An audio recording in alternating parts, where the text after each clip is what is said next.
ফাইনালে বিরাট কোহলি একাই করে দিল সাউথ আফ্রিকাকে বরবাদ। কোহলির তাণ্ডবে কেঁপে উঠল সাউথ আফ্রিকার বলারের পা। আউট হয়ে গিয়েছিলেন রোহিত শর্মা, সূর্যকুমার যাদবও হয়েছিলেন ফেল, ঋষভ পান্তও দিয়ে দিয়েছিলেন ধোকা। তারপর শেষ পর্যন্ত টিকে থাকলেন একাই বিরাট কোহলি।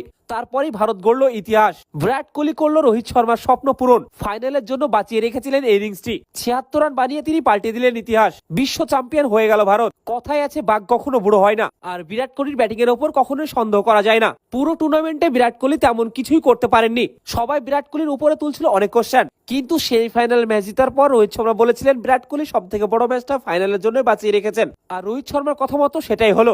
যখন টিমের দরকার ছিল বিরাট কোহলিকে, বিরাট কোহলি দেখালেন তিনি কি জিনিস, এবং তিনি ব্যাটের মাধ্যমে ক্রিজে দাঁড়িয়ে দেখালেন কিভাবে ব্যাট করতে হয়। বিরাট কোহলির এই ব্যাটিং এর কল্পনা দক্ষিণ আফ্রিকার ব্যাটাররাও করতে পারেনি। সাউথ আফ্রিকা পড়ে এসেছিল রোহিত শর্মা ও সূর্যকুমার যাদব, কিন্তু কালকের ম্যাচে কোশ্চেন আসে বিরাট কোহলি, এবং সেটা জবাব ছিল না সাউথ আফ্রিকার বোলারদের কাছে। সাউথ আফ্রিকার বিধ্বংসী বোলিং এর সামনে বিরাট